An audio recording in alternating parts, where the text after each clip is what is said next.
好耐以前，有個皇帝喺日記上面寫咗呢啲說話，提醒自己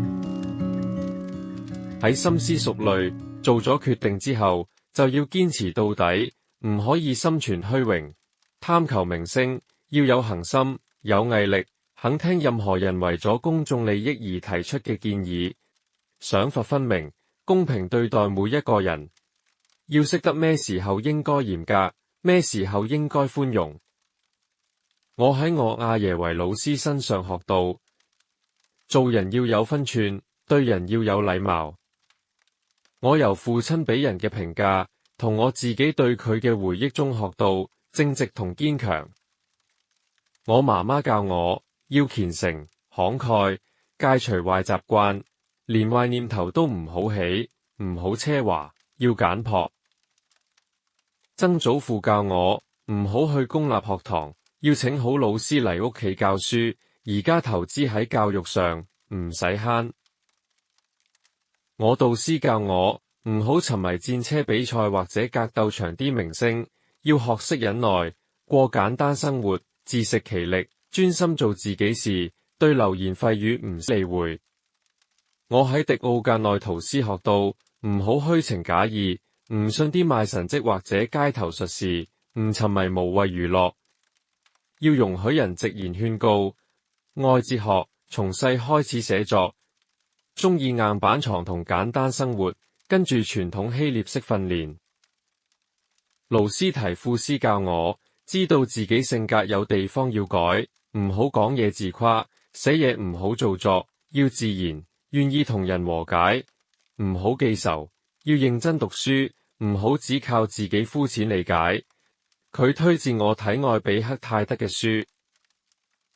阿波洛尼奧斯教我唔好俾外界影響，面對命運要淡然，無論發生幾大不幸，都唔可以失去理智，要將嚴厲同寬容結合，解釋事理要有耐性，接受因為時唔好失原則，但又唔好傷人感情。塞克斯都教我仁慈，做屋企嘅主心骨，過隨性又有原則嘅生活，關心朋友，包容人哋嘅固執，語氣溫和但從不虛假。從佢身上見識到平靜、仁愛與謙遜。亞歷山大呢位文法老師教我唔好批評人用字錯誤，而係用溫和方式去糾正，用討論問題嘅方式帶出正確嘅講法。弗隆托教我認識到專制統治會帶嚟猜疑、虛偽，所謂貴族好多都缺乏人心。柏拉圖主義者亞歷山大教我唔好隨便講我好忙，唔好以壓力大為藉口推卻對同齡人應有嘅責任。卡圖勞斯教我，即使俾朋友誤會，都唔好拒絕佢，而係幫佢揾返平靜。對老師要懷感恩心，真心鍾意自己嘅小朋友。阿爾西安斯教我用簡單直接嘅說話去解釋深奧嘅思想，唔好靠浮誇嘅詞組。同朋友嘅感情要保持親切，但又唔失理性。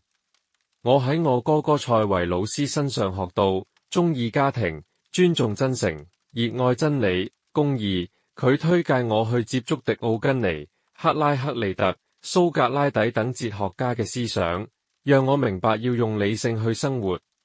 馬克西姆斯教我如何做個穩重、平靜、有自信嘅人。佢做事有條理，唔慌唔忙，對人寬厚，唔容易生氣，唔會懷恨在心，工作努力但唔浮誇，待人平等，唔理對方身份地位，做人開朗，行事正直。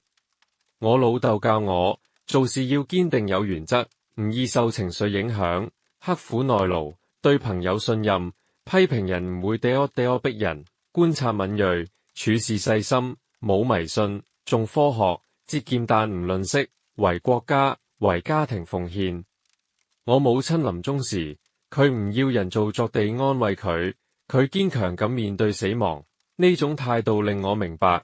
真正堅強係由內心出發，唔靠表面做作。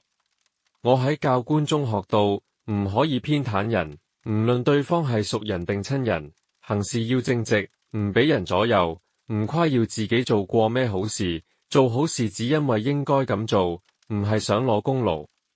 我學識咗唔同流行迷信，不論係占星、夢解、通靈，我都唔再相信，亦都學識咗唔應該因為人哋話啱你命格就亂聽建議，而係要用理智分析自己嘅路。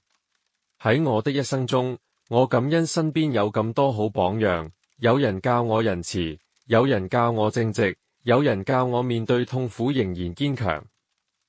就算命運幾艱難，我都選擇用哲學、用理性、用愛心去回應。